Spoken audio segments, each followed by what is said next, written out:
What if the mirror in your house didn't show your reflection, but something far darker, something you couldn't control? For Dina Velasquez, a simple vintage mirror became the doorway to a nightmare. The more she looked, the more the reflection twisted, grinning at her in ways that weren't her own. Soon, the smiles weren't just reflections, they were deadly. Dina found herself trapped in a world where forced joy led to death, and a mirror was feeding on her every expression. Can she escape the cursed glass before it consumes her? Or will she be lost forever, smiling into the void? Dina Velasquez thought she knew the power of a photograph. As a photographer, she captured moments in time, freezing truth with each click of her camera. But nothing had prepared her for what she'd encounter with the vintage mirror she found at a local antique shop. The mirror was old, framed in gold with a simple engraving, "Smile, and it smiles back." At first, it seemed playful, just another quirky addition to her collection. But soon, the mirror began to show something different. Her reflection, once calm and neutral, started to stretch into something sinister. The smile on her face in the mirror grew wider, unnatural, almost mocking. And then the smile spread to others around her. People began to die, their faces frozen in rictus grins, like they'd been infected by the mirror's curse. Dina soon realized that this was no ordinary mirror. It was a portal to something far darker, something that fed on the joy of others.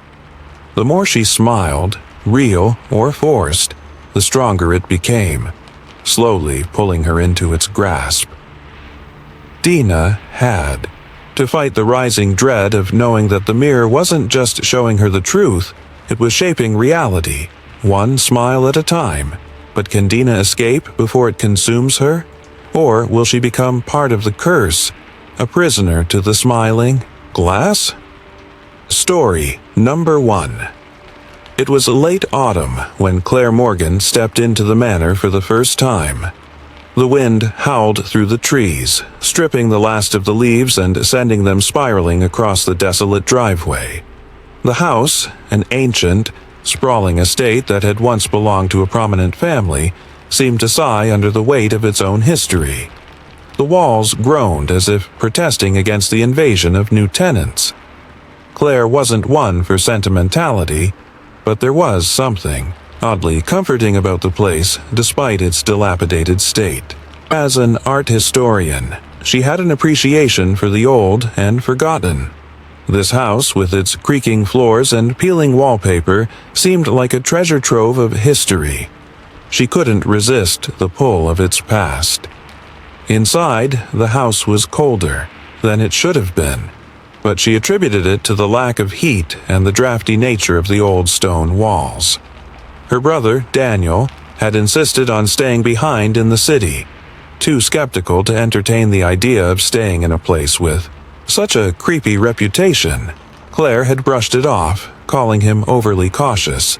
She'd wandered the halls alone for hours, taking notes and snapping pictures of the decaying furniture, the cracked windows, and the dusty portraits that lined the walls. The housekeeper, Mrs. Whitley, had been distant and silent, always lurking in the background, her eyes seeming to follow Claire wherever she went. Claire tried to ignore her, but there was something unsettling about the woman. Then she found the mirror. It was tucked away in the corner of an old parlor, hidden beneath a faded velvet cloth. The frame was ornate, twisted silver that gleamed faintly in the dim light. She'd pulled the cloth off with a quiet excitement, eager to inspect it, thinking it might hold some historical value. But when she gazed into the glass, her breath caught in her throat. The reflection before her wasn't the room as she saw it, dark, dusty, and forlorn. Instead, the mirror reflected a version of the room that was decayed, as if years of neglect had rotted the wood and stained the walls with black mold. It was the same, but it wasn't. Claire took a step back, confused. She tilted her head, studying. the glass. The image remained unchanged, the room in the mirror more broken, more haunted than the one she stood in. But what troubled her most was the figure in the reflection. Herself. But the Claire in the mirror wasn't smiling. She wasn't standing still in quiet contemplation. She was grinning. A dark, twisted grin that sent a shiver up Claire's spine. She reached out, fingers trembling, but the glass felt cool, smooth, and ordinary. She shook her head, wondering if the draft had gotten to her. She needed rest. But sleep wouldn't come easily that night. Over the next few days, Claire couldn't stay away from the mirror. Every time she passed by, she found herself drawn to it, staring at the twisted reflection of the room, the dark version of herself. She was fascinated, and yet the longer she stared, the more unsettled she became. The Claire in the mirror didn't just smile anymore. She moved. She paced back and forth in the reflection, her hands twitching and jerking in unnatural ways. One night, Claire caught her reflection standing in front of the mirror, her hands slowly raising to her throat, fingers tightening as though choking herself. Claire gasped, recoiling, but when she looked again, the reflection had changed. The figure was back to its usual twisted smile. It wasn't just a reflection. It was a version of her, a darker, more primal version. Days passed. Claire started to notice strange things happening, things that didn't make sense. She'd wake up in the middle of the night, breathless and disoriented, feeling like she had been doing something, but she couldn't remember what. Sometimes she'd find strange marks on her arms, bruises that hadn't been there the day before. Other times she'd find objects in different places, books she had never touched before, papers scattered on the floor as though she had been searching for something. And always the reflection grew stronger. It started to move without the mirror. Claire would see her reflection.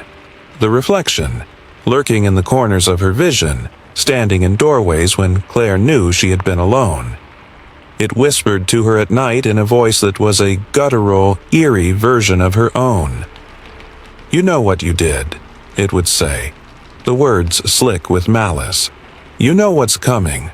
Claire tried to confront Mrs. Whitley, but the old housekeeper's expression remained impassive, her lips pressed into a thin line. "The mirror's been here longer than any of us," she said quietly. "It's not a thing you should meddle with." "What's it showing me?" Claire asked, desperation creeping into her voice.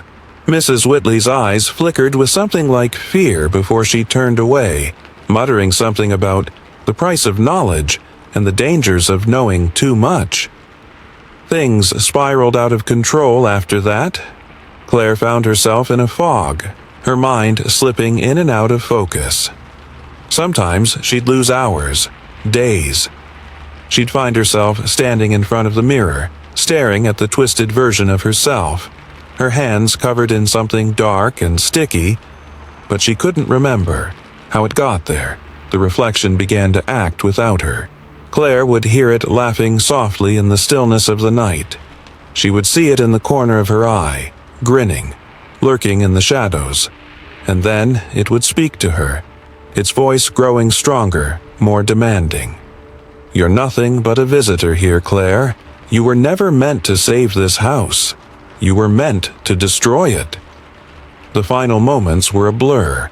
Claire wandered through the house disoriented as her reflection took over. She couldn't tell what was real anymore. Was it her? Or the version of her that the mirror had created?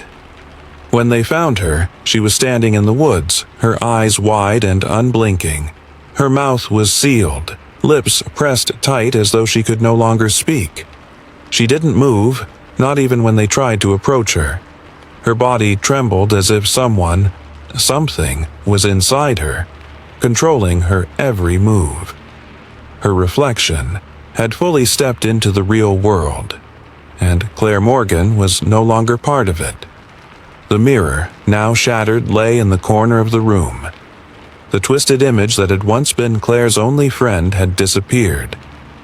But the house, it would never forget. Story number 2. In the small, sleepy town of Crowhurst, rumors passed from child to child like a disease. Whispers, quick glances, unsettling smiles. The children of Crowhurst spoke of him in hushed tones, sharing the stories only when the grown-ups weren't around. They called him the Mirror Man.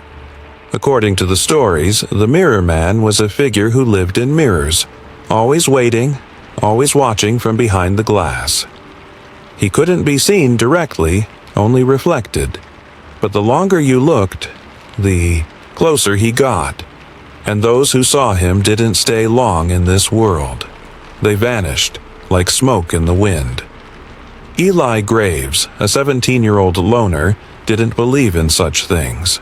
He was an urban legend junkie, fascinated by the creepy stories that circulated in Crowhurst. He collected every tale, devoured every detail. But Eli wasn't afraid. To him, the stories were just that. Stories, fables, nothing more. That is, until one chilly autumn afternoon. Eli had been wandering around the local flea market when something caught his eye. It was a mirror. Old and tarnished, its frame carved from dark, intricate wood. The surface of the glass was dusty, faded by years of neglect, but something about it called to him. It seemed out of place, like it had been waiting for him. The Isur old man who ran the booth, Mr. Tobin, had a wild look in his eyes when Eli asked about the mirror. "You sure you want this one?" he asked, his voice low and hesitant. "How much?" Eli replied, not fully understanding the gravity of the situation. "Not the price you'll pay, son," Mr. Tobin muttered, his eyes flicking nervously around the market. "Not in money." Eli didn't think much of it at the time. He was used to the cryptic old man who lived on stories and superstition. But when he brought the mirror home, the weight of those words started to settle heavily in his chest. The first time Eli looked into the mirror, it was harmless. He saw himself, a skinny, pale teenager with messy hair and dark circles under his eyes. He frowned, adjusting the collar of his jacket. Nothing odd. But then, the next time he looked, something was different. A figure stood in the reflection, just barely visible behind him. A tall, thin silhouette with long, hollow eyes. Eli spun around, heart racing, but no one was there.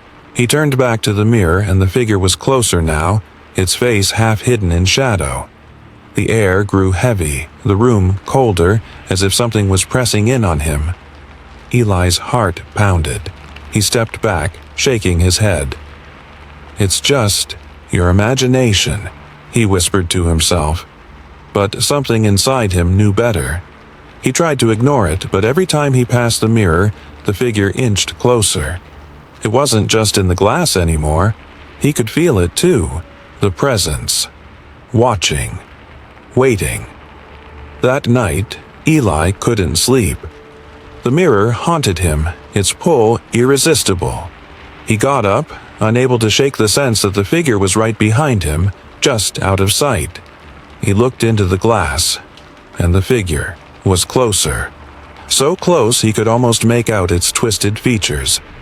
And then, the whisper. Eli.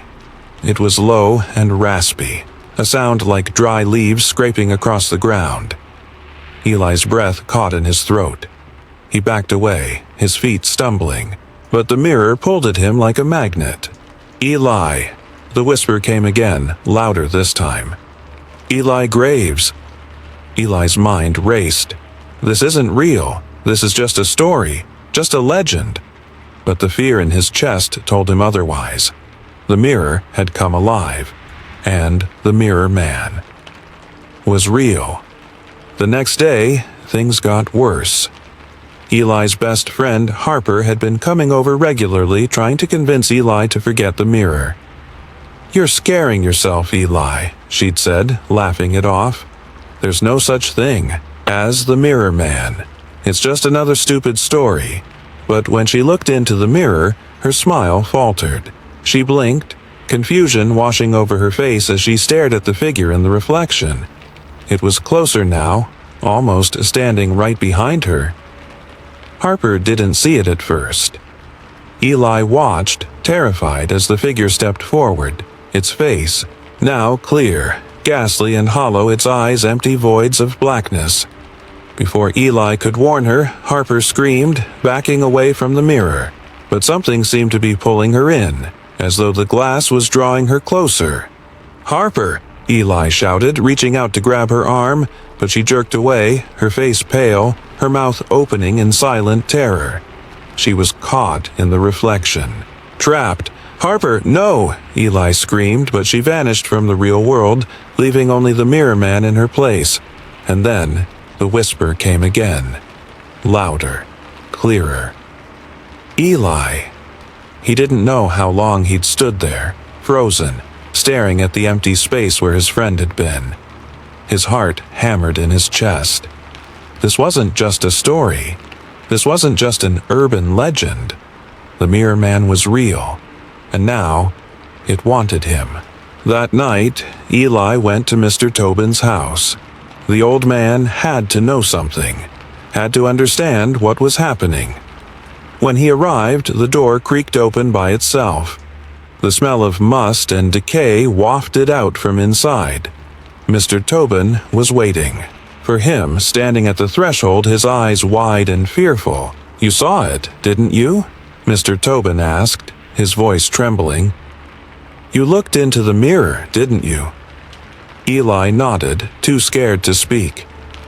"The Mirror Man was a real man once," Mr. Tobin said, his voice heavy with sorrow. "A killer. He used mirrors to spy on his victims, getting closer and closer until he could strike. But something happened. Something twisted. He died, but his spirit, it's bound to the glass. And now it's looking for a way back. He'll come for you, Eli. He'll come for everyone you love." Eli's heart sank. "What do I do?" "You have to destroy the mirror," Mr. Tobin said urgently. "Break it. Shatter it before it's too late." Eli rushed home, feeling the weight of the mirror pulling him back, urging him to look. He couldn't fight it anymore. His hands were shaking as he grabbed a hammer and approached the mirror. But when he raised the hammer, the Mirror Man was there, standing in the glass, watching him with those empty, soulless eyes. "Eli," it whispered, the voice now a sickening growl. "I've been waiting." He smashed the mirror with all his strength. The glass shattered, sending shards flying across the room. But it was too late. From the splintered edges, the Mirror Man emerged, his body bending unnaturally as he stepped into the real world. Eli tried to run, but the figure was already there, standing in front of him. His breath caught as the Mirror Man reached out, whispering his name, a cold hand brushing against his cheek. "Eli." The voice crooned, dark and victorious. "It's your turn now." And the last thing Eli saw before everything went black was the Mirror Man's hollow, empty eyes staring into his soul. Story number 3. Ela Nguyen had always felt like an outsider. A quiet girl with dark hair and an even darker curiosity. Growing up, her family was different, though she never understood why. It wasn't until the accident that the secret started to surface. It was a rainy Tuesday afternoon when the world shifted. Isla had just gotten off work, her mind drifting through the usual patterns of her small, sleepy town. She had no way of knowing that, in a few hours, everything she thought she knew about herself and her family would be turned upside down. The accident came out of nowhere.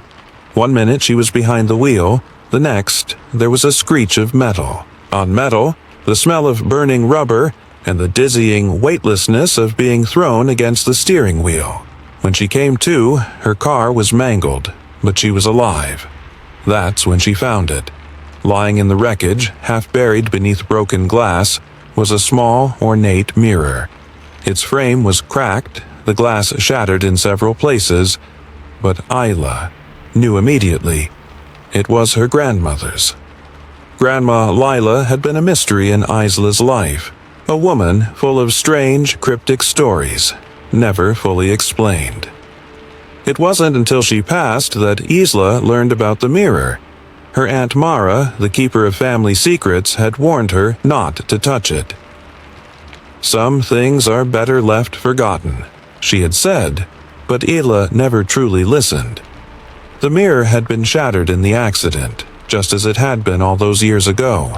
It seemed like an omen, though Isla couldn't tell if it was a warning or just an odd coincidence. She brought it home, setting it carefully on her dresser, wondering why it still called to her. At first, Isla simply admired the cracked glass. She didn't even think about using it. But then, one evening, as she passed by it, her curiosity got the better of her.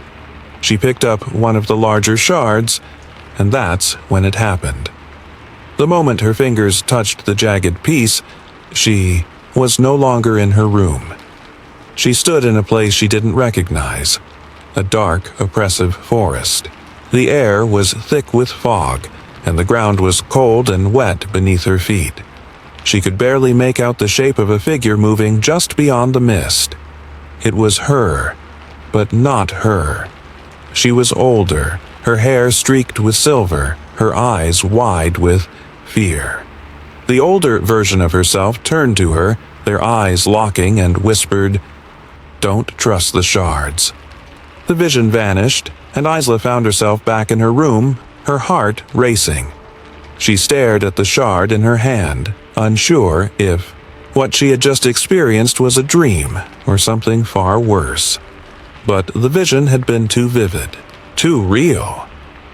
Days passed, and Isla couldn't stop thinking about the shard. She kept returning to it, piece by piece, touching each fragment of the broken mirror. And each time, something changed. One shard showed her sitting in a diner, talking to a man she didn't recognize. Her voice was different, colder, sharper. Another shard revealed a version of herself lying in a hospital bed, hooked up to machines, her skin pale and drawn. A third shard showed her standing at a grave, her own grave. Every shard gave her a glimpse of a different version of her life, some happier, some more tragic, but none of them felt like the reality she knew. It wasn't until Isla shared the mirror with her friend Cam that things began to spiral out of control. Cam had always been a skeptic, but he was curious.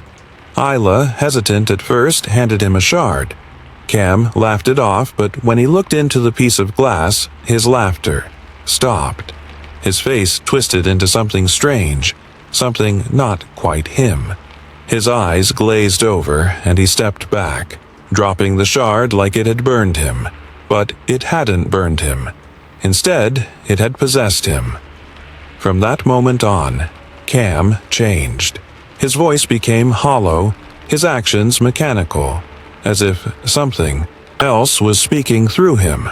Isla tried to confront him, but he wasn't the same. Something from the mirror had taken hold of him, feeding off his identity, his memories. It wasn't Cam anymore. Isla could feel the pull of the shards growing stronger with each passing day. The visions had become more vivid, more real. She was seeing things that weren't hers to see, things that shouldn't be hers to know. Each time she looked into the glass, she could feel herself slipping, as if the shards were claiming her, one piece at a time. She had to stop. She had to destroy it before the mirror took her too. One night, as she examined the shards once again, something shifted. She found a shard that hadn't shown her a version of herself, but a warning. It showed her a future, a death, her death. It was a vision of Isla lying in a bed, her body cold and lifeless, the air thick with an unnatural stillness. Her eyes were wide open, staring at nothing. Isla recoiled, her stomach churning with a fear she couldn't explain. That was the final straw. She couldn't let this happen. Desperate to escape, Isla did the only thing she could think of. She gathered the shards, the broken pieces of the mirror, and drove to the nearby lake. She stood at the water's edge, the shards clutched in her hands. Each piece seemed to hum with energy, as if the mirror didn't want to be thrown away. But Isla didn't care. She hurled the shards into the lake, watching them sink beneath the water, their reflections rippling on the surface. For a moment, Isla thought she was free. For the first time in days, the air felt lighter.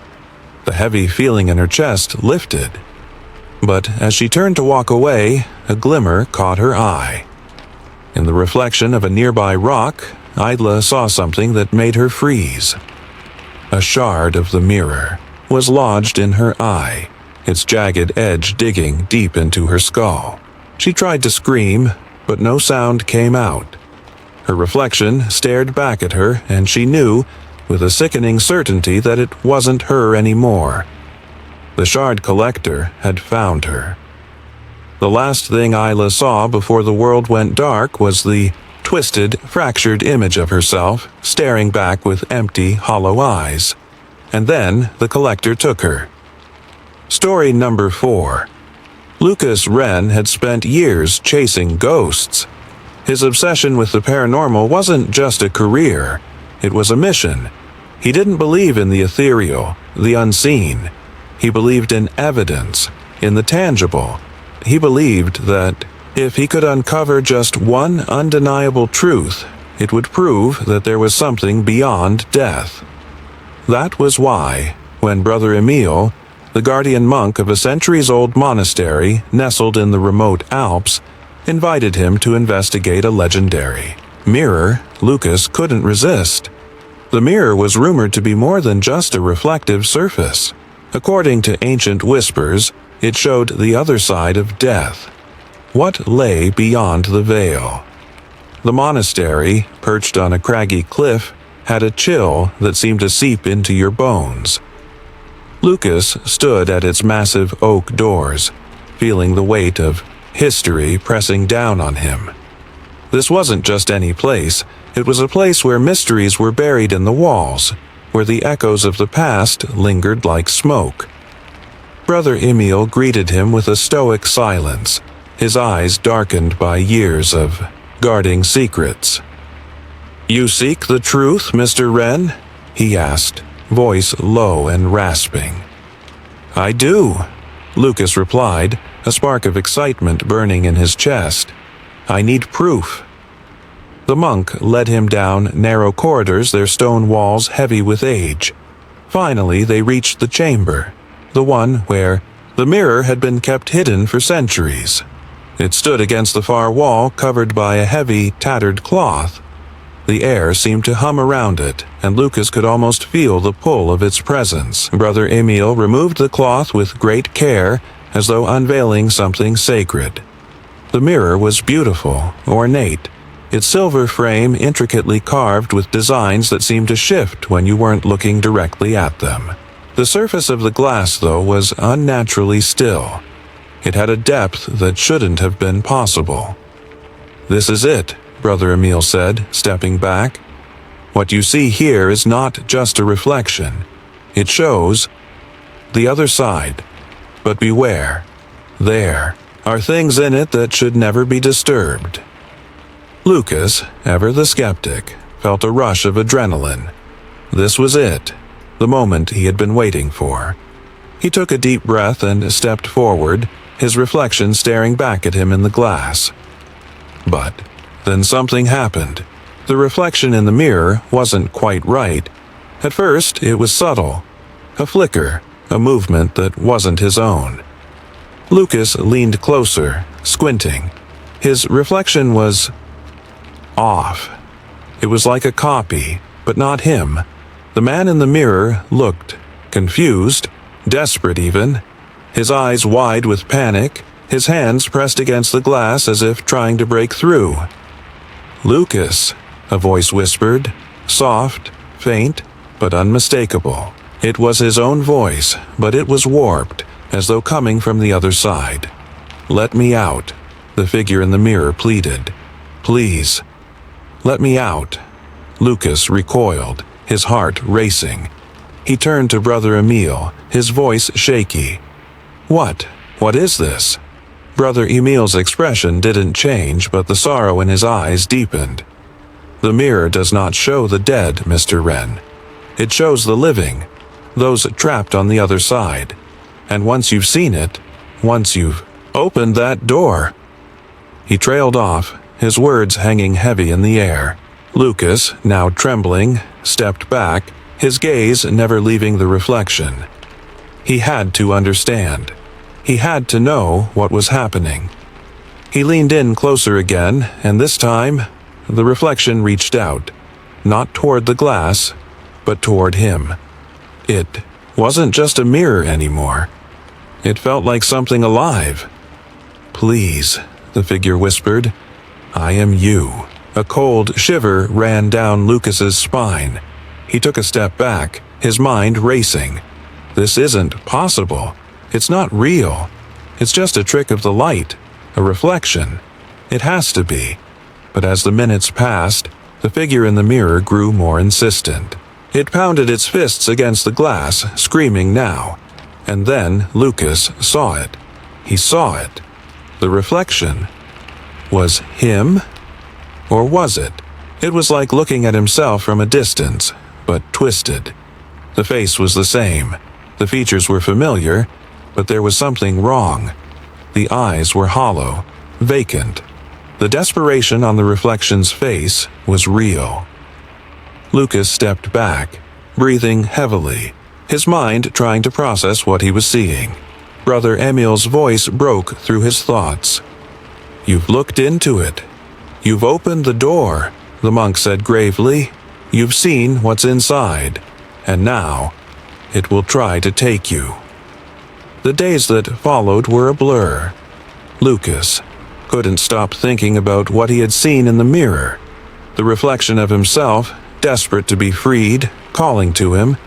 He couldn't shake the feeling that something was wrong, that he was being watched.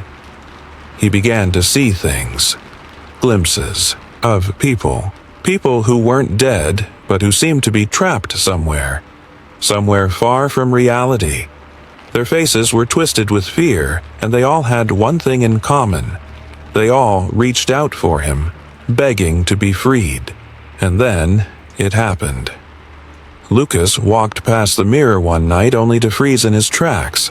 The reflection in the glass wasn't his own. It was the other version of him, standing there, smiling with a wicked grin. "You were never meant to be free," the reflection taunted, its voice now thick with malice. "Now it's your turn. Come to me, Lucas. Come to me." Before Lucas could react, he felt an invisible pull, like something tugging at his soul. He tried to move, to pull away, but it was too late. The reflection in the mirror reached out and grabbed him, its fingers cold and unyielding. The next morning, Rachel, Lucas's assistant, arrived at the monastery. She had been trying to reach him for days, but when she found him, he wasn't the same. Lucas was gone, but the reflection in the mirror remained. Rachel, unable to understand what had happened, stood before the mirror. Her breath caught in her throat. The version of Lucas inside the glass was still there, but not the same. His eyes were dead, empty, like something else was wearing his face. In the real world, the real Lucas, the one who had been freed from the mirror, walked away, free to live his life. His memories, his life, had been replaced. And somewhere, trapped on the other side of the silver veil, Lucas Wren watched helplessly as his double, his reflection, walked away from the monastery, wearing his face, his life. Lucas was no longer alive. He was trapped, forever. And the reflection, the one who had taken his place, smiled as it disappeared into the world, unchanged, but forever free. Story number 5. Mara. Dunn and her new husband, Jacob, were excited. They had always dreamed of a home where everything was perfect. So when they found the Mirror House, a new smart home designed entirely with reflective surfaces, they knew it was the place for them. The house was marketed as a revolutionary concept, one that would foster wellness and self-awareness. It promised a future where each room, each surface was designed to bring out the best in its inhabitants, reflect their true selves, and create an environment of balance and peace. At first, it all seemed like a dream come true. The walls were all mirrors polished to a gleaming shine. The floors were smooth and glossy like walking on a lake. Even the ceilings were reflective, making the house feel endless, like it went on forever. Mara, who had always been a little obsessive about cleanliness and order, found the house's neatness comforting, almost therapeutic. Jacob, more laid back, enjoyed the house's sleek, futuristic design, though he never quite trusted the way the mirrors seemed to watch him. "Isn't it amazing?" Mara said one evening, her voice echoing slightly in the stillness of their living room. Jacob gave her a half smile but didn't seem as enthusiastic. "It's definitely different," he said, his eyes lingering on the mirror beside the door as if it might blink back at him. The house's intelligent system was designed to respond to its residents' needs, moods, and thoughts. The mirrors weren't just there for decoration. They were the centerpiece, tracking their movements and reacting to their emotions. When Mara felt happy, the reflections smiled. When she felt anxious, the mirrors softened, reflecting her calm. It was an experience of living with the self, of seeing your own emotions mirrored in real time. But the more they lived in the house, the more Mara noticed something unsettling about the reflections. It started small. At first, she thought she was imagining it. She would catch a glimpse of herself in a mirror and see an expression that didn't quite match what she felt. It wasn't a smile she recognized or a look of concern she could place. The mirror, sometimes, showed her face twisted into something dark, something wrong. One evening, after a long day of unpacking, Mara stood in front of a full-length mirror in their bedroom, brushing her hair. As she watched her reflection, she saw her own eyes narrow in irritation. But she hadn't been angry. She hadn't even been upset. Yet the reflection in the mirror was filled with bitterness, a scowl spreading across her face. She shook her head. "I'm tired," she muttered. "That's all." But as she turned away, the reflection didn't follow. It stayed there, staring back at her. That night, Mara couldn't sleep. The house felt too quiet, the kind of stillness that pressed against your skin. She tossed and turned, her mind racing. She needed to talk to Jacob. But when she turned to him, she found him staring at the mirror across the room. His face was blank, a slight frown on his lips. His reflection, though, seemed more twisted. It was subtle, but it was there. His reflection didn't seem to match his thoughts. It was as if his mirror self was contorted into something else, something darker. Mara's heart thudded painfully in her chest. "Jacob," she whispered, but he didn't respond. The silence stretched between them, thick and suffocating. Over the next few weeks, things got worse. The mirrors were changing. The reflections were becoming more distorted. And Jacob was starting to change, too. At first, Mara thought it was just the stress of settling into a new home, but the longer they lived there, the more Jacob seemed to unravel. His moods shifted constantly. He would go from calm to agitated with no reason at all. And then there was the way he spoke sometimes, like his words were coming from somewhere far away. One morning, Mara was in the kitchen, making coffee, when she caught sight of Jacob in the hallway mirror. He was standing still, looking at himself. But it wasn't just the usual look of confusion or weariness. His expression was cold, distant, his face locked in an expression of malice. The mirror, Jacob raised a hand to his throat, fingers curling as if he were choking himself, his eyes wide with fear. But then, in the real world, Jacob didn't move. He was still in the same position, staring at the reflection in front of him. "Jacob!" Mara rushed to him, shaking his shoulders. "What are you doing?" He blinked as if coming out of a trance. His face softened, but when he looked at her, there was a flicker in his eyes. Something strange. "I don't know," he muttered, shaking his head. I don't remember." But Mara knew something wasn't right. The mirrors were showing things that didn't belong. They were showing secrets, things that weren't even in their lives yet. The most chilling thing came when Mara caught sight of Jacob's reflection one night as they were sitting on the couch. They were watching TV, but Jacob was staring at the mirror across the room again. His reflection smiled, a wicked, twisted grin that wasn't Jacob's. His real self didn't smile at all.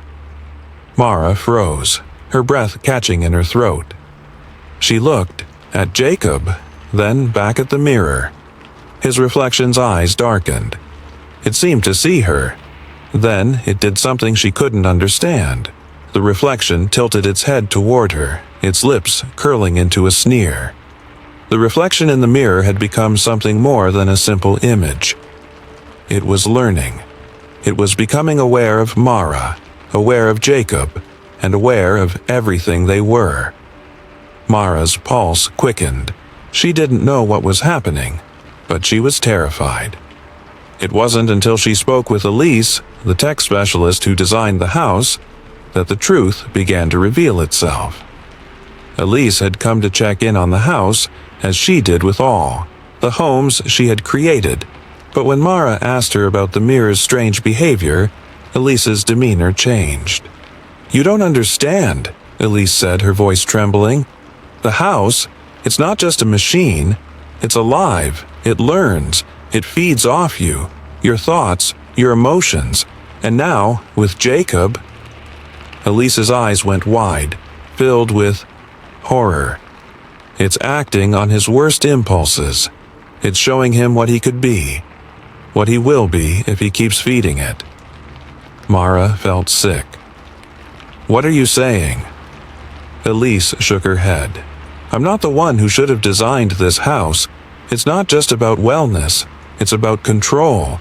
The house takes your soul, bit by bit. It lets you see what you're capable of, what you fear most. And once it gets you, it doesn't let go." Mara couldn't take it anymore. She had to break free. She had to destroy the mirrors. She smashed every single reflective surface in the house. The sound of shattering glass echoed through the rooms, sending shards scattering across the floor. But even as the last mirror fell, Mara heard a voice. A whisper so quiet, so soft, that she wasn't sure if it was real. "You're not done," the voice said, the same voice that had come from Jacob's reflection. She spun around, her heart in her throat, but there were no mirrors left. The house was silent, still, empty. And yet, she felt the presence. The house was still watching, waiting. The mirrors might have been shattered, but the house wasn't finished with her yet. Story number 6. Leela Dunn was only 8 years old when she moved into the old house on Willow Street. It was a place that smelled like dust and faded memories, the kind of house that seemed to carry the weight of years, secrets buried deep in its walls. Her foster parents, Karen and Todd, were kind enough, though they often seemed distant, as if the house itself had pulled them into its sadness. Lila didn't mind too much. She wasn't used to feeling at home anyway. She had spent most of her life bouncing from one place to the next, never quite fitting in, never quite being wanted. She thought she'd be okay here. But there was something about the house, something strange that tugged at her curiosity. One day, while exploring the attic, a place that felt more like a tomb than a storage space, Lila found a dusty, old mirror tucked away in the corner. It was framed in dark wood, its glass clouded with age. She wiped at it with her sleeve, trying to see her own reflection, but the mirror was too foggy. Still, there was something about it. Lila couldn't explain it, but she felt drawn to the mirror, like it was calling her. She sat there for hours, staring at the dusty glass, her little fingers tracing the edge of the frame. "Lila, honey," Karen called from below, her voice light but distant. "Dinner's ready." But Lila didn't respond. She couldn't take her eyes off the mirror. It wasn't until the next day that things started to change. Lila began talking about the girl in the mirror. She said her name was Ember. She was about the same age as Lila, with long dark hair and pale skin, and she was trapped inside the glass. "Ember says she's stuck," Lila told Karen one evening, her eyes wide with something between fear and fascination. "She wants to get out, but she can't. She says she just wants to be free." Karen smiled, thinking it was just an imaginary friend. "It's okay, sweetie. Sometimes when you're in a new place, you make up stories. There's no one in the mirror, just you, honey." But Lila was insistent. "No, she's there. I saw her. She told me she's waiting to come out." Todd chuckled softly, looking over at Karen. "Maybe we should have her checked out," he joked, trying to lighten the mood, but it was clear he didn't take Lila seriously. The next day, something strange happened. Lila was sitting in front of the mirror again, talking quietly to the glass, when Karen noticed something unusual. The reflection of Lila in the mirror was moving, but it wasn't just Lila. It was as if the girl in the mirror was doing things Lila hadn't done yet. She was laughing, but not the way Lila laughed. The reflection's smile was wide, almost unnatural. Karen rushed up to the attic, her heart beating faster. "Lila, sweetheart, what are you doing?" Lila looked up at her, eyes blank. "I'm talking to Ember. She says she's ready to come out." "Lila, stop it," Karen said, her voice firm. "There's no one there." But Lila didn't seem to hear her. Her voice began to change, deepening, taking on a tone that wasn't her own. "I want to go now." "Let me out," Lila said, but it wasn't Lila's voice. It was a cold, emotionless voice, speaking words that Lila herself hadn't said before. Karen stepped back, startled. "Lila?" But Lila just sat there staring at the mirror, her fingers running along the glass. Days passed, and the strange occurrences grew worse. Objects began moving on their own.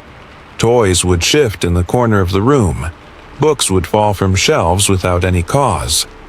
Sometimes Lila would wake up in the middle of the night, sitting in front of the mirror, her eyes fixed on the glass.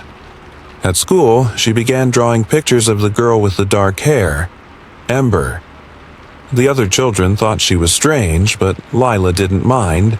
She felt close to Ember. In a way, she had more in common with her than anyone else. The final straw came one evening when Lila's voice changed again. This time, it wasn't just her tone. Her entire demeanor was different. She was standing in front of the mirror, her eyes locked with Ember's reflection. "Please," Ember's voice said, but it wasn't Lila's voice anymore. "I don't want to be alone anymore. I just want to switch places. I want to live again." Karen and Todd looked on in horror. Lila was no longer their sweet, innocent daughter. She had become someone else entirely. It was then that Mrs. Redgrave, the elderly neighbor who had lived in the house before them, came to visit. She had heard the rumors about the girl in the mirror, the stories that no one had dared speak aloud. She had lived in the house long ago when Ember had disappeared. Mrs. Redgrave's face was pale, her hands trembling as she sat down with Karen and Todd. "I should have warned you," she said, her voice shaky. "I didn't think you'd move in. I thought it was too late. The house doesn't just keep memories. It traps them. Amber was a little girl, just like your Lila. She disappeared right here, right in front of that mirror. Disappeared? Todd asked, incredulous. What do you mean, disappeared? Mrs. Redgrave's eyes were full of sorrow. She was taken by the mirror. She's still there, trapped in the glass. I should have known. When you live in a house like this, you learn not to look too closely at the mirrors, because they're alive, and they don't let go. The words sank in like a stone in water. The truth hit them with the weight of inevitability. Amber had been a real child, a little girl who had vanished without a trace, and now Lila had unknowingly become her replacement. Amber had been waiting for years, hungry for a life she could no longer have. Lila began to change more quickly. Her personality became erratic. Her thoughts were no longer her own. She forgot who she was. The girl she had been was slipping away, replaced by something darker, something empty. One night, Karen and Todd entered the attic, the air thick with dread. They found Lila sitting in front of the mirror once more, her eyes wide with something unrecognizable. The reflection didn't show Lila anymore. It showed Amber standing in her place. Amber was smiling, but it wasn't a smile of joy. It was a grin of triumph. Lila, now a stranger to them, turned slowly, her face blank. "I'm done," she said, her voice not Lila's anymore. "I'm free!" Karen screamed as she reached for Lila, but the reflection in the glass began to change again. Amber was walking away from the mirror, free, her feet carrying her into the world that Lila had once known. And Lila? She was no longer there. From the mirror, Amber's eyes met theirs, her lips curling into a smile as the real Lila's body stood silently in front of them. The spirit had taken her. The glass shimmered for a moment, and then it was still, silent, and Lila was gone. Story number 7. Julian Black was the kind of man who always knew where to stand. He knew how to smile just the right way, how to offer assistance without hovering, how to make the guests feel like they were the most important people in the room. As the concierge at the Sterling, the city's most luxurious hotel, Julian had mastered the art of calm efficiency. But it was one thing he couldn't prepare for: the mirror. The Sterling Hotel had always been known for its opulence. The marble floors, the crystal chandeliers, and the immense lobby that made guests feel as though they were walking into another world. And in the heart of that world, there was a massive, silver-framed mirror hanging on the wall behind the front desk. It was a thing of beauty, a work of art that gleamed like liquid mercury, its surface so polished that it seemed to suck the light out of the room. Julian didn't think much of it at first. It was just a mirror. But then, one evening, it changed everything. It started with Ms. Albright. She was a regular guest, an older woman who always wore elegant dresses and spoke in whispers. Julian had seen her several times before, but that evening, something was different. As she passed by the mirror, Julian caught a glimpse of her reflection.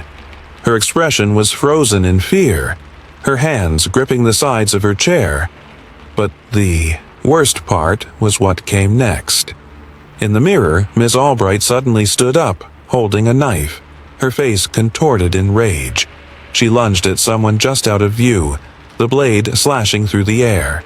Julian's stomach twisted. It wasn't real. He knew that. But the reflection was so vivid, so alive. He turned to look at Ms. Albright. She was sitting calmly in her chair, reading a book, as if nothing had happened. A chill ran down Julian's spine. The next morning, things escalated. Ms. Albright checked out early, but the strangest thing happened. Julian was walking through the lobby when he overheard a conversation between two guests. "I heard she was arrested," one of them whispered. said she attacked someone with a knife. They found a body in her room. The world seemed to spin around Julian. That had happened. The murder he had seen in the mirror. It had come true. But how? The feeling that something was wrong gnawed at him. Over the next few weeks, he watched other guests walk by the mirror, only to see darker reflections. A businessman who appeared to be rifling through a wallet, a young couple who suddenly looked like they were plotting something sinister, and even an elderly man who was shown grabbing a woman by the throat. Julian tried to ignore it. He tried to convince himself that the mirror was just showing him things. Predictions, maybe, or twisted reflections of things that could happen. But as he kept watching, one thing became clear. The mirror wasn't just showing him the future, it was forcing it. The more he tried to dismiss it, the more he found himself seeing guests caught in the webs of their darker impulses. And each time, reality bent, twisted, and aligned itself to make the visions true.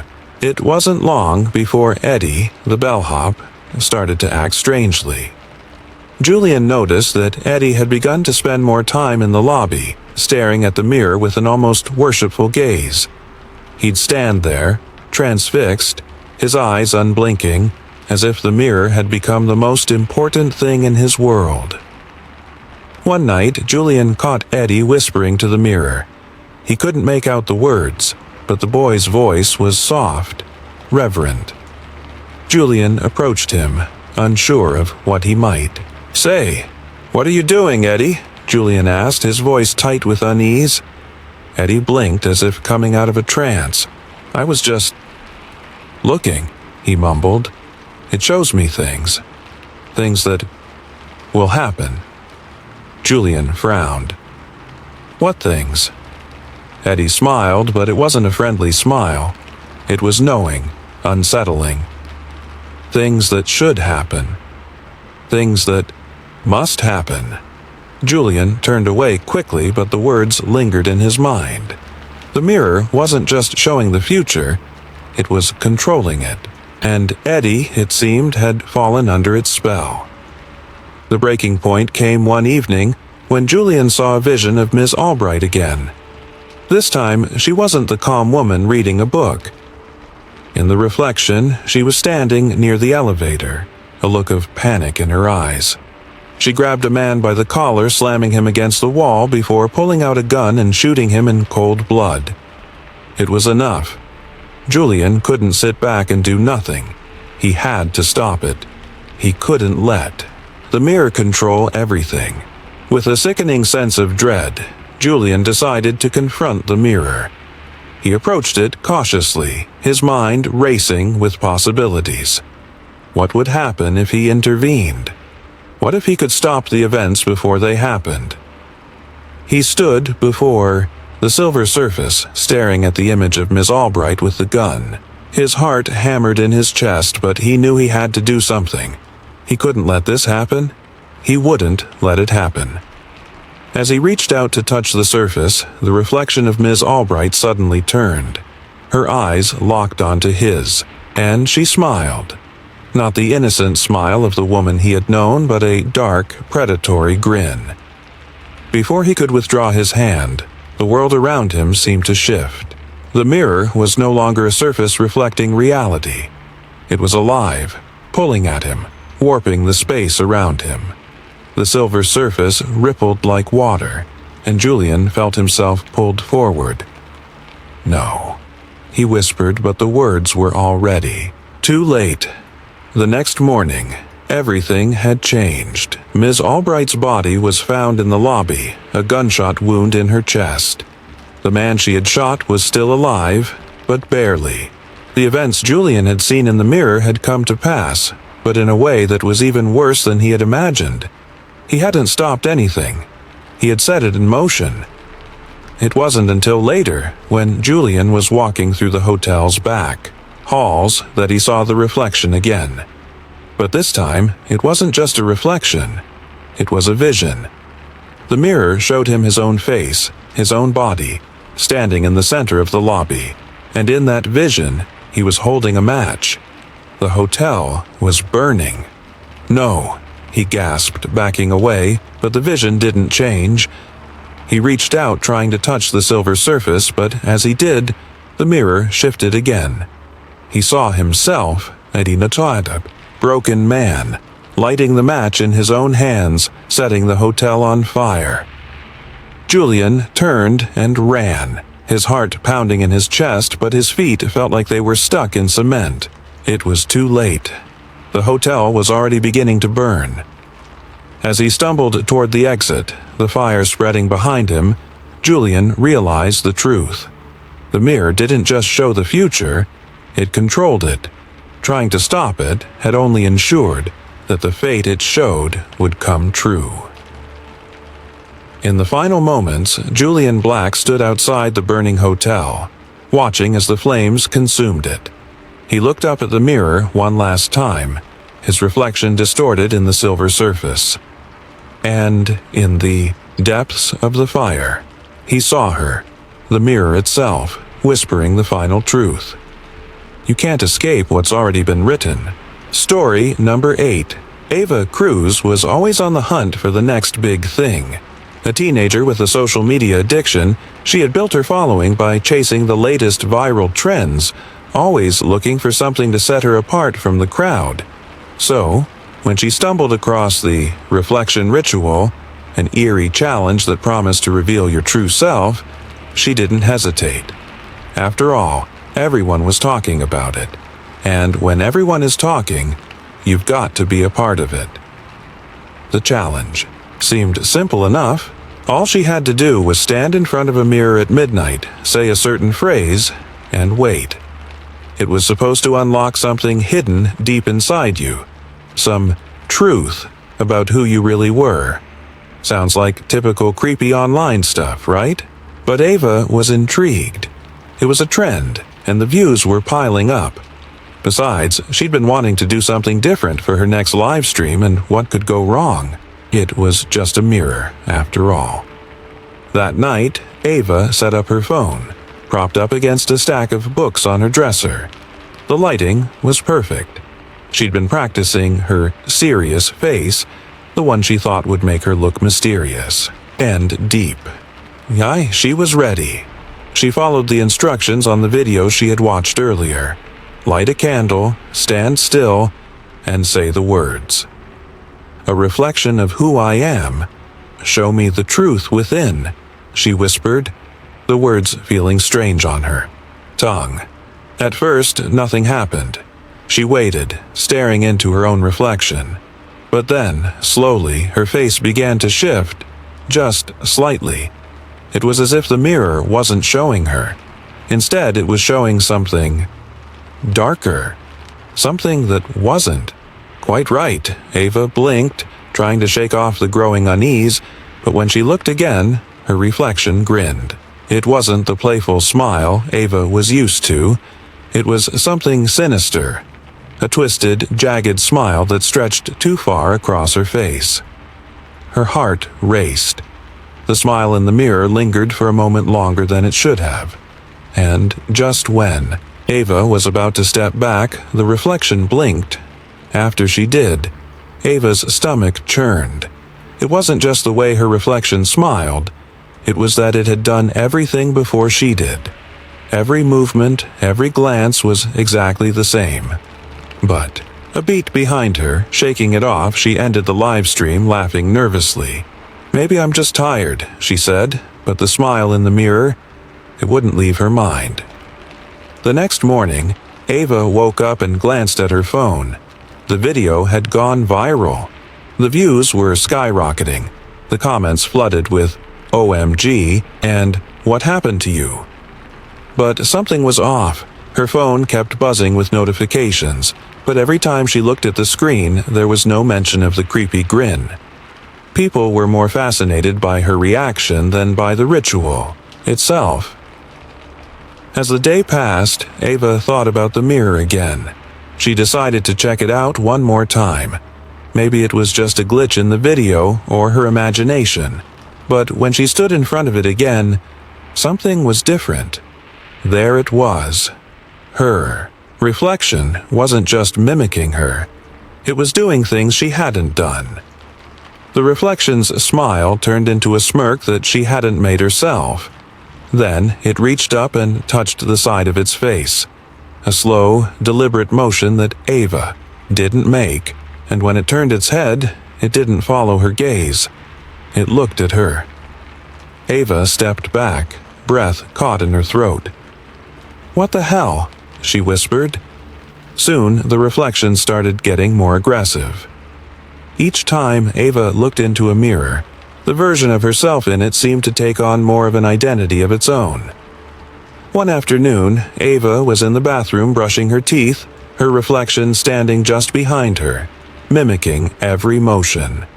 But when she dropped the toothbrush, her reflection didn't mirror her surprise.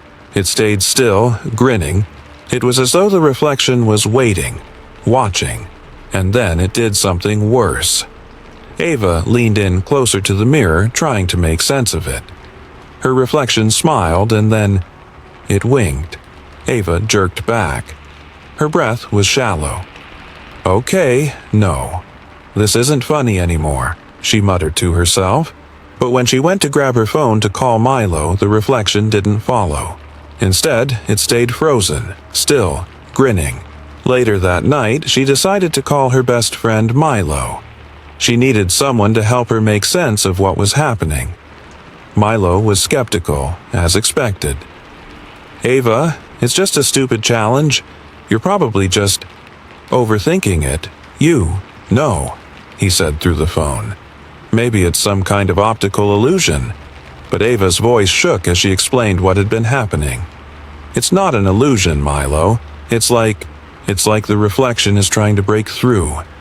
I don't know how to stop it." Milo was quiet for a long time before finally saying, "I'll look into it. Stay away from the mirrors, okay? I'm serious." He called her back an hour later. "Ava, I found something.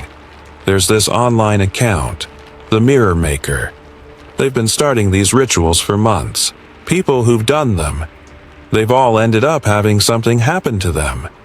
Sometimes the reflections take over, like they've opened a doorway to another world, a mirror realm or something. It's not just a challenge, it's real." Ava felt the blood drain from her face. I'm trapped in this thing, aren't I?" The days passed and the reflection grew bolder. Ava's every movement, every action, was mimicked by the shadowy version of herself. It started to follow her around, taking small actions before she did, smiling at things she hadn't smiled at, moving her hands in strange ways. Then, one morning, Ava woke up to find something truly terrifying. Her reflection was standing still in the mirror, eyes locked on her, and it wasn't moving. It was staring at her, waiting.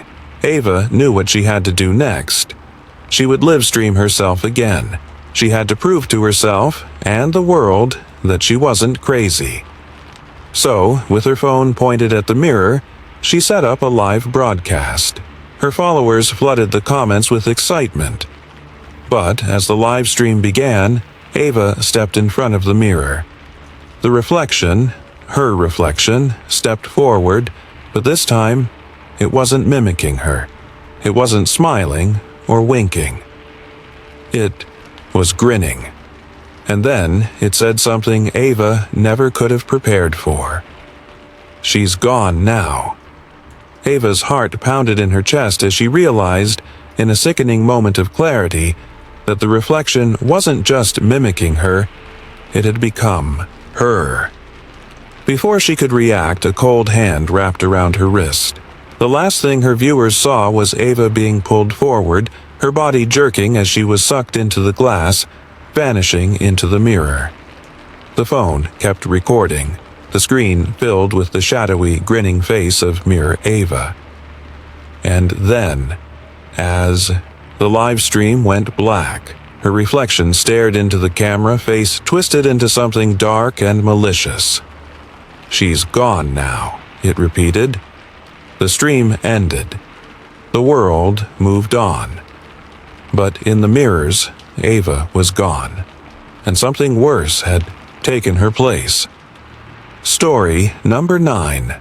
The halls of Greystone Academy were always dim, the air thick with the smell of old wood and dust. The Victorian building had seen better days. Its walls cracked, its floors creaked with every step, and its once grand windows were now fogged with years of grime. The students knew it was a place stuck in time, haunted by its own history. But there was one part of the school that no one dared talk about. At the end of a long, narrow hallway, behind a door that was always locked, stood a mirror. The door was made of heavy oak, the kind that groaned in protest when opened. But the mirror behind it? No one really knew what it looked like. All they knew was that they weren't supposed to look into it. The rules were simple. Never go near it, never open the door. Tommy Reed, a rebellious senior, had always found the rules of Greystone to be suffocating.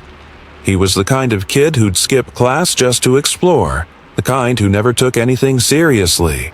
The other students talked about the mirror in whispers, telling stories of things they'd heard from older students.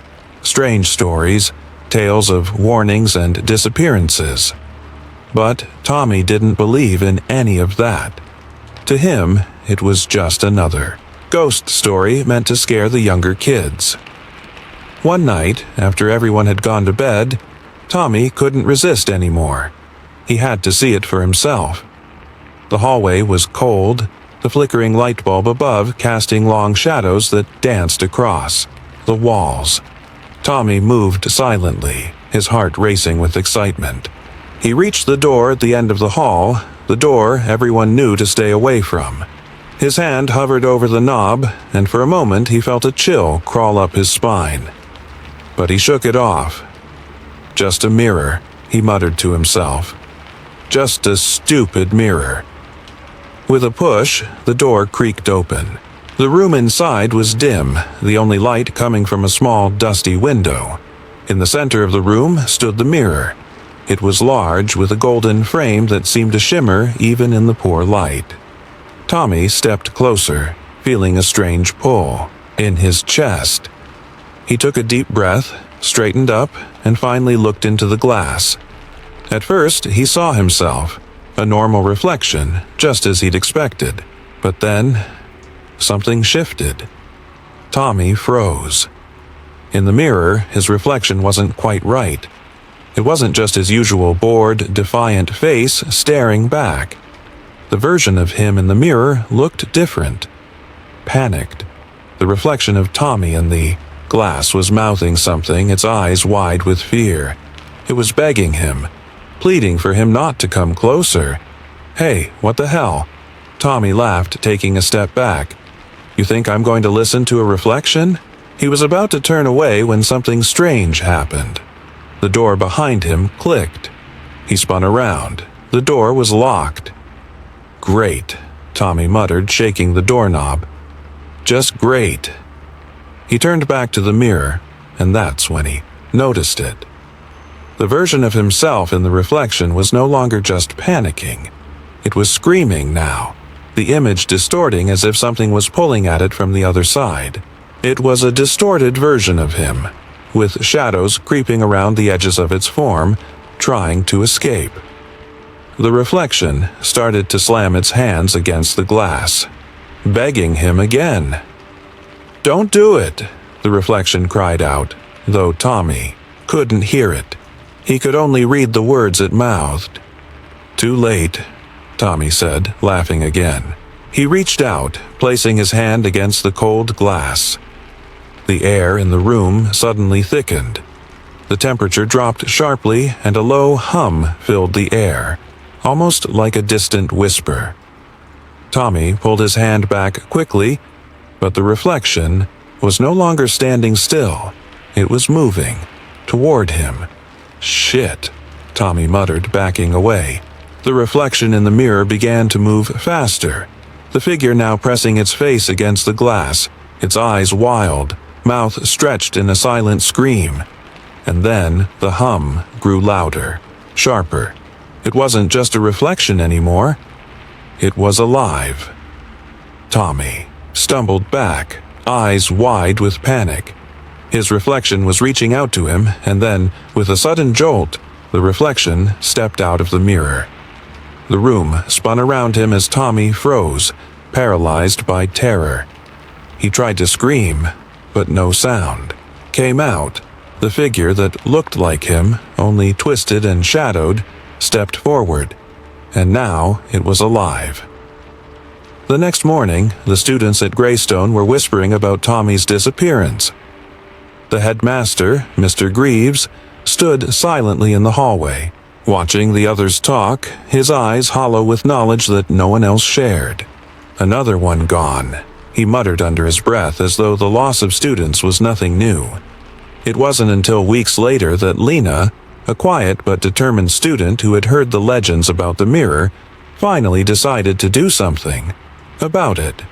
She had heard the stories of the disappearances, of the kids who had gone missing over the years, each one last seen near that room at the end of the hall. Lena knew she couldn't just let this continue. One night, she gathered her courage and went to the door at the end of the hall. The air felt heavy as she reached for the knob, and her hand trembled. She had heard the warnings, but she didn't listen. Lena unlocked the door and stepped inside. The room colder than she had imagined. The mirror was still there, its frame gleaming in the dim light. But when Lena looked into the glass, she saw something that made her blood run cold. Tommy's reflection was staring back at her, his eyes hollow and pleading, his mouth opening, as though to scream, but no sound came out.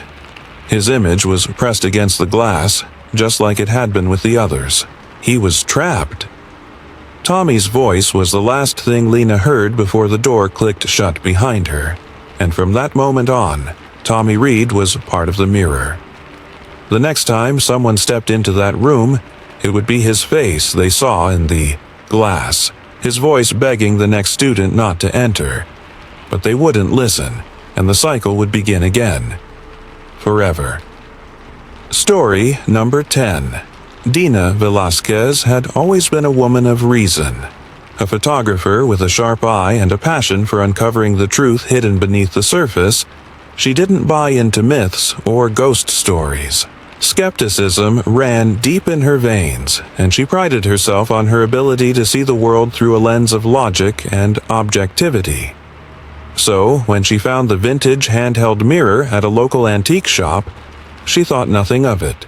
It was small, just the right size to fit into her palm. The frame was ornate, a swirl of gold with intricate carvings along the edges. But what caught her eye was the inscription on the handle. Smile, and it smiles back. Dina chuckled to herself.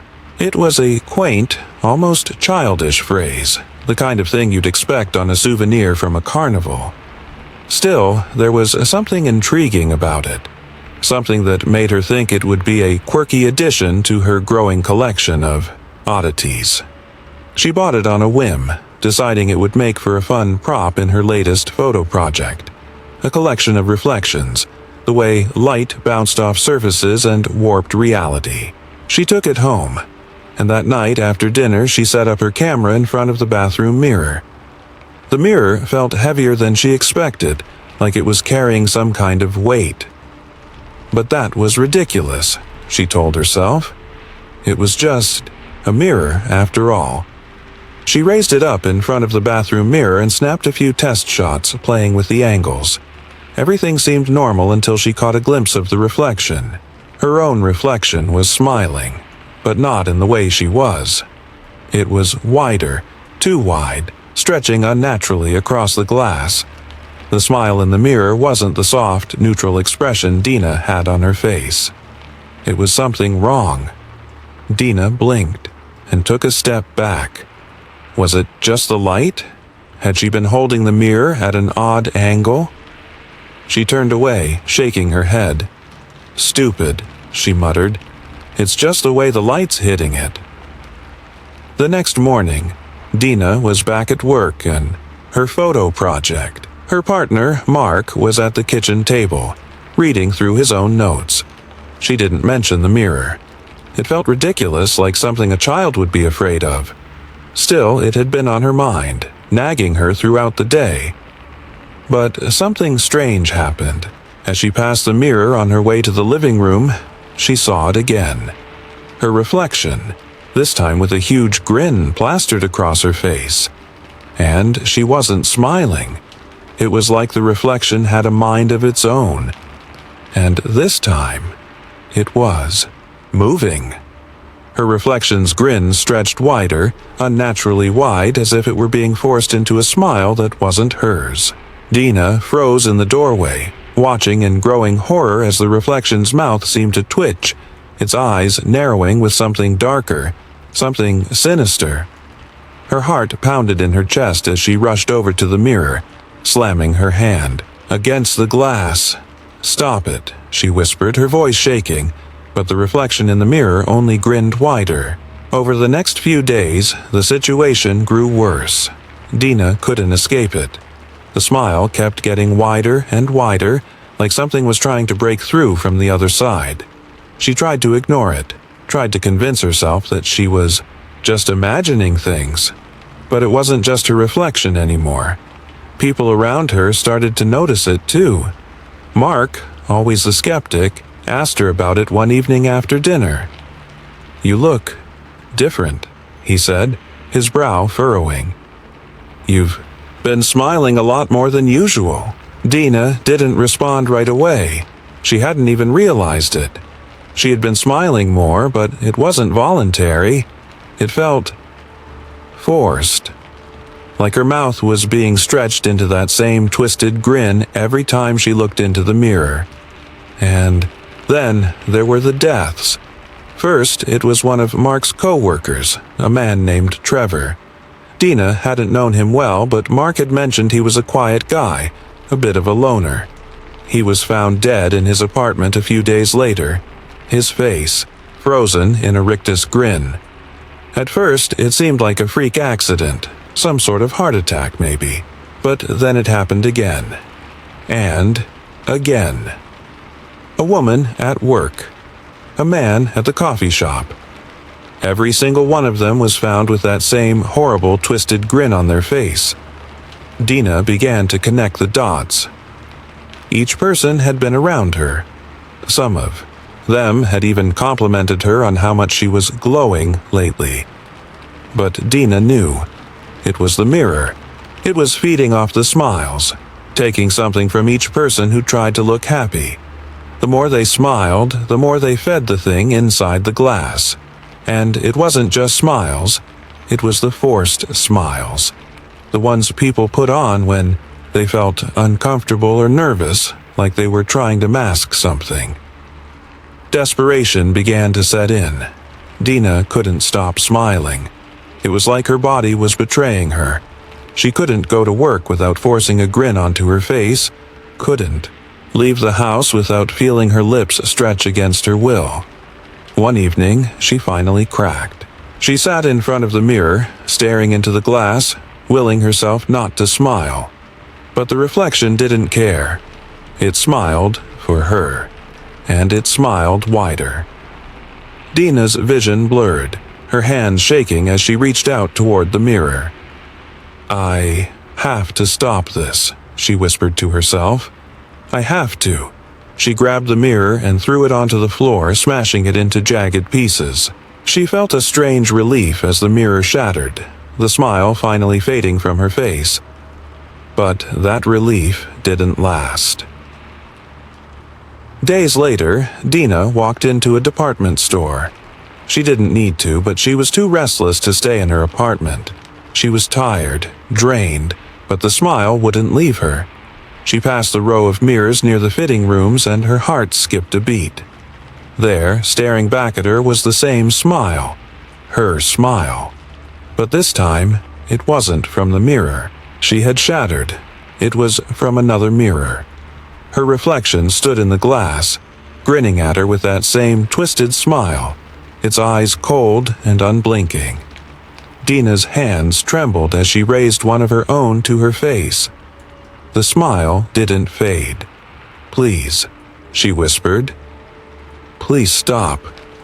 But the reflection didn't listen. The smile stayed. And when Dina reached the counter to pay, she caught a glimpse of herself in the cashier's mirror, still grinning. She was stuck. No matter where she went, no matter what mirror she looked into, her smile remained. Twisted, fake, forced. She couldn't stop it. And now it was part of her. Dina Velasquez was trapped. And the smile, as wide and sinister as it was never going to leave.